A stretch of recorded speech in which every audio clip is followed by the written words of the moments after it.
ನಮ್ದವ್ರನ್ನ ಇವತ್ತು ಕೈ ಬಿಡಲ್ಲ ತಾಯಿ. ನನಗೂ 15 ವರ್ಷದಿಂದ ನಾನು ಡಿಗ್ರಿ ಇನ್ನೂ ಜಾಯ್ನ್ ಆದ, ನಾನು ಇಲ್ಲಿ ಜಾಯ್ನ್ ಆಗಿದ್ದು, ಅಮ್ಮನ ಹತ್ರ ಬರೋಕ್ಕೆ ಸ್ಟಾರ್ಟ್ ಮಾಡಿದ್ದು. ಆಕೆ ಏನು ಹೇಳಿದಳು ಅದನ್ನ ಚಾಚು ತಪ್ಪದೆ ಮಾಡ್ಕೊಂಡೋಗಿ ಆಕೆ ಮೇಲೆ ನಂಬಿಕೆ ಇಡಿ. ನಂಬಿಕೆ ಇಟ್ಟರೆ ಆ ಮಹಾತಾಯಿ ನಮ್ಮನ್ನ ಕಾಪಾಡೇ ಕಾಡ್ತಾಳೆ. ದುರ್ಗಾ ಪರಮೇಶ್ವರಿ ತಾಯಿ ನಮ್ಮನ್ನ ಚೆನ್ನಾಗಿ ಬೆಳೆಸಿದಾಳೆ, ಮುಂದೆನೂ ಬೆಳೆಸ್ಕೊಂಡು ಹೋಗ್ತಾಳೆ. ಕೆಲವು ವರ್ಷಗಳ ಹಿಂದೆ ದುರ್ಗಾಷ್ಟಮಿಯ ದಿನ ವ್ಯವಸಾಯ ಮಾಡೋದಕ್ಕೆ ಅಂತ ಒಂದು ತೋಟದಲ್ಲಿ ಹೋದಾಗ ಈ ಅಮ್ಮನವರ ಮೂರ್ತಿ ಭೂಮಿಯಲ್ಲಿ ಸಿಗುತ್ತೆ. ನಂತರ ಅದನ್ನು ಈ ಒಂದು ಊರಿಗೆ ತಂದು ಗುಡಿ ಕಟ್ಟಿ ಪೂಜೆ ಮಾಡೋದಕ್ಕೆ ಶುರು ಮಾಡ್ತಾರೆ. ಅವತ್ತಿನಿಂದ ಆ ತಾಯಿ ಭಕ್ತಾದಿಗಳ ಇಷ್ಟಾರ್ಥಗಳನ್ನು ಈಡೇರಿಸ್ತಾ ಈ ಒಂದು ಸ್ಥಳದಲ್ಲೇ ನೆಲೆಗೊಳ್ತಾರೆ. ಯಾವುದು ಆ ದೇವಿ, ಹಾಗೆ ಯಾವುದು ದೇವಸ್ಥಾನ ಅಂದರೆ ದೇವನಹಳ್ಳಿ ತಾಲೂಕು ವಿಜಯಪುರ ಹೋಬಳಿಯಲ್ಲಿ ಇರುವ ಗಡ್ಡದಾನೇಕನಹಳ್ಳಿಯಲ್ಲಿ ನೆಲೆಸಿರುವ ಶ್ರೀ ದುರ್ಗಾಮಹೇಶ್ವರಿ ಅಮ್ಮನವರು.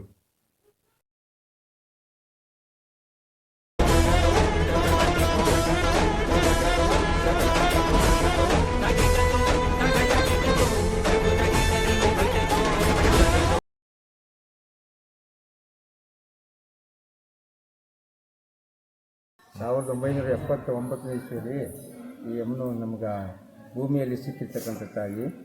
ಈ ತಾಯಿನ ದುರ್ಗಾ ಮಹೇಶ್ವರಿ ಅಂತ ಇಟ್ಟು ನಾವು ಪೂಜೆ ಮಾಡ್ತೀವಿ. 1979 ಇಸ್ವಿಯಿಂದನೂ ಪೂಜೆ ಮಾಡ್ಕೊಂಡ್ಬಂದಿದ್ದೀವಿ.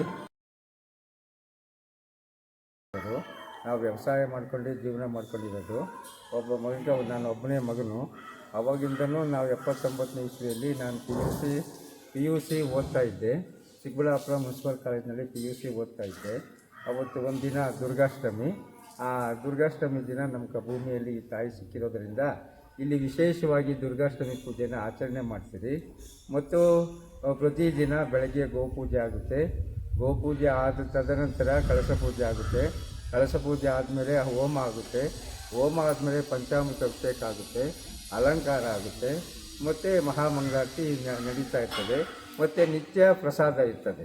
ಇನ್ನು ಈ ದೇವಸ್ಥಾನದ ಪ್ರಧಾನ ಅರ್ಚಕರಾದ ನಾಗರಾಜಪ್ಪ ಸ್ವಾಮಿಗಳವರ ಬಗ್ಗೆ ಹೇಳೋಕೆ ಎರಡು ಮಾತೇ ಸಾಲಲ್ಲ. ಯಾಕೆಂದರೆ ಪೂಜೆ ಆಗಿರ್ಬೋದು, ಅಲಂಕಾರ, ಮಹಾಮಂಗಳಾರತಿ ಎಲ್ಲವನ್ನು ಬಹಳ ದೈವಿಕವಾಗಿ ನಡೆಸ್ಕೊಡ್ತಾರೆ.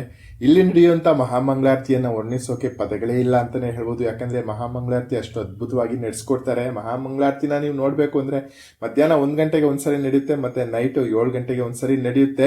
ದಯವಿಟ್ಟು ಮಹಾಮಂಗಳಾರತಿನ ಮಿಸ್ ಮಾಡ್ಕೊಳ್ಳೇಬೇಡಿ ಅಂತಲೇ ನಾನು ಹೇಳ್ತೀನಿ. ಈ ರೀತಿಯ ಮಹಾಮಂಗಳಾರತಿ ನೀವು ನೋಡಬೇಕು ಅಂದರೆ ನಮ್ಮ ದಕ್ಷಿಣ ಕನ್ನಡದ ಪ್ರಮುಖ ದೇವಾಲಯಗಳಲ್ಲಿ ಮಾತ್ರನೇ ನೋಡೋಕ್ಕೆ ಸಾಧ್ಯ ಆಗೋದು.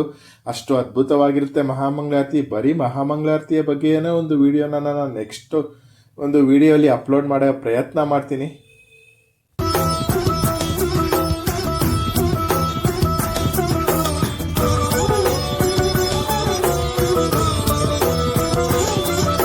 ವಿಶೇಷ ಏನಂದರೆ 108 ಆರತಿ ಬೆಳಗ್ತೀರಿ. ಇಲ್ಲಿ 108 ಆರತಿ ಬೆಳಗೋದ್ರಿಂದ ಬರೀ ತುಪ್ಪದಲ್ಲೇ ಬೆಳಗ್ತೀರಿ, ಬೇರೆ ಎಣ್ಣೆ ಏನು ಉಪಯೋಗಿಸೋದಿಲ್ಲ. ಇದರಿಂದ ಅಮ್ಮನು ಸಂತುಷ್ಟ ಆಗಿ ಬಂದವರ ಭಕ್ತರನ್ನು ರಕ್ಷಣೆ ಮಾಡಿ ಸದಾ ಕಾಪಾಡ್ತಾಳೆ ಅನ್ನೋ ಉದ್ದೇಶದಿಂದ ನಮಗೆ ಆ ಅಮ್ಮನು ಸಿಕ್ಕಿದಾಗಿಂದ ಕನಸಿನಲ್ಲಿ ಬಂದೇಳಿರೋದು. ಈ ಥರ ನೀವು ಪೂಜೆ ಮಾಡಬೇಕು, ಈ ಥರ ನೀವು ಧ್ಯಾನ ಮಾಡಬೇಕು, ಇದರಿಂದ ನಾನು ಲೋಕ ಕಲ್ಯಾಣ ಮಾಡ್ತೀನಿ ಅಂತ ನಮ್ಮ ಕನಸಿನಲ್ಲಿ ಬಂದು ಹೇಳಿರೋದ್ರಿಂದ ಈ ಥರ ಮಹಾಮಂಗಳಾರತಿ ಪ್ರತಿ ದಿನ ಇರ್ತದೆ. ಎರಡು ಸರಿ ಮಧ್ಯಾಹ್ನ ಎಷ್ಟೊತ್ತಿಗೆ? ಮಧ್ಯಾಹ್ನ 1 ಗಂಟೆ, ಸಾಯಂಕಾಲ 7 ಗಂಟೆ. ಮಂಗಳವಾರ ಶುಕ್ರವಾರ ವಿಶೇಷ ಅಲಂಕಾರ ಮತ್ತು ವಿಶೇಷ ಪೂಜೆ ಮಹಾಮಂಗಳಾರತಿ. ಇನ್ನೂ ಮಹಾಮಂಗಳಾರತಿ ವಿಶೇಷ ಇರ್ತದೆ. ಅಮಾವಾಸ್ಯೆ ವಿಶೇಷ. ಅಮಾವಾಸ್ಯೆ ಹುಣ್ಣಿಮೆ ನಾನು ಹೇಳಿದ್ದೀನಲ್ಲ, ನವರ್ಣ ಪೂಜೆ ಪೌರ್ಣಮಿಗಿರುತ್ತೆ. ಮತ್ತು ಅಮಾವಾಸ್ಯೆಗೆ ಪ್ರತ್ಯಂಗಿರಿ ದೇವಿ ಹೋಮ ಇರ್ತದೆ. ಮತ್ತು ಆಶ್ಲೇಷ ಬಲಿ ಪೂಜೆ ಮಾಡಿಸ್ತಾರೆ, ಸರ್ಪ ಸಂಸ್ಕಾರ ಮಾಡ್ತಾರೆ, ನಾಗ ಪ್ರತಿಷ್ಠೆ ಮಾಡಿಸ್ತಾರೆ. ಪ್ರತಿಯೊಂದು ಸಮಸ್ಯೆಗಳು ಪರಿಹಾರ ಆಗಿ ಅಮ್ಮನ ಎಲ್ಲರನ್ನೂ ರಕ್ಷಣೆ ಮಾಡ್ತಾರೆ. ಸುಮಾರು ವರ್ಷಗಳಿಂದ ಕಾದಿದ್ದೆ.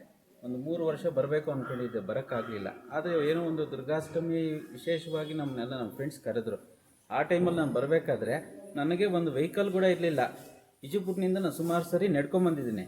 ಆದರೆ ಆ ತಾಯಿ ನನಗೆ ಒಂದು ಗಾಡಿ ತವನಿಂದ, ಒಂದು ಮನೆ ತವನಿಂದ ಮನೆ ಕಟ್ಟಿ ಮದುವೆ ಆಗಿ ಒಂದು ಸಂತಾನ ಭಾಗ್ಯ ಕೊಟ್ಟಿದ್ದಾಳೆ ಆ ತಾಯಿ. ಇವತ್ತು ನಾವು ಚಿರಋಣಿ ಆಗಿರ್ತೀವಿ. ಆ ಅಮ್ಮನ ಸೇವೆ ಸದಾಕಾಲ ನಾವು ಮಾಡ್ತೀವಿ ಅಂತ ನನ್ನ ಮನಸ್ಫೂರ್ತಿಯಾಗಿ ನಾನು ನವರಾತ್ರಿ ಟೈಮ್ನಲ್ಲಿ ಬರುವಂತಹ ದುರ್ಗಾಷ್ಟಮಿ ಆಚರಣೆ ಇಲ್ಲಿನ ಪ್ರಮುಖ ವಿಶೇಷ ಅಂತಾನೆ ಹೇಳ್ಬೋದು. ಯಾಕಂದ್ರೆ ಈ ದೇವಿಯು ದುರ್ಗಾಷ್ಟಮಿ ದಿನ ಭೂಮಿಲಿ ಸಿಕ್ಕಿರೋದ್ರಿಂದ ದುರ್ಗಾಷ್ಟಮಿ ಆಚರಣೆಯನ್ನ ಬಹಳ ವಿಜೃಂಭಣೆಯಿಂದ ಮಾಡ್ತಾರೆ. 3 ದಿನಗಳ ವಿಶೇಷ ಕಾರ್ಯಕ್ರಮ, ಪೂಜೆ, ಹೋಮ, ಅಂಬಾರಿ ಉತ್ಸವಗಳು ನೋಡೋದಕ್ಕೆ ತುಂಬಾ ಆಕರ್ಷಿತವಾಗಿರುತ್ತದೆ ಅಂತಾನೆ ಹೇಳ್ಬೋದು. ಸಗರಿ ಬಾಮ ಗರಿ ಸರಿ ಸಾ ತರಿ ಗಿಡ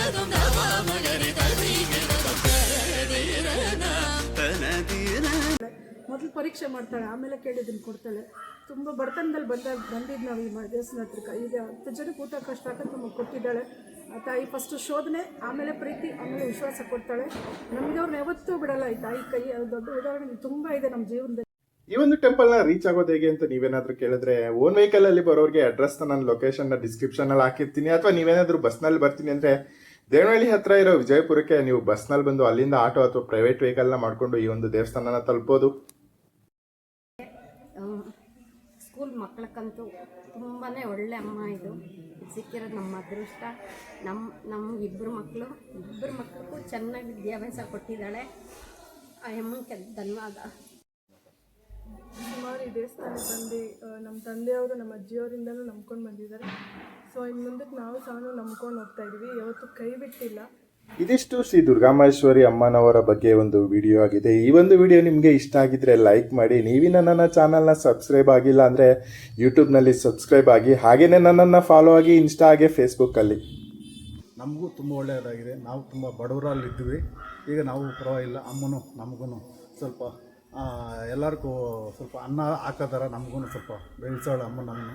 ಇಲ್ಲಿ ಬಂದಿರೋ ಭಕ್ತಾದಿಗಳಿಗೆಲ್ಲ ಅಷ್ಟೇ, ಏನೋ ಬರ್ತಾರೆ ಅವ್ರಿಗೆಲ್ಲ ಕಷ್ಟಗಳು ನಿವಾರಣೆ ಮಾಡಿ ಅವ್ರಿಗೆಲ್ಲ ಒಳ್ಳೇದು ಆಗಿದೆ ಎಲ್ಲರಿಗೂ. ಐಕಗವಾಹಿನಿ ಮೋಹಿನಿ ಚಕ್ರಿಣಿ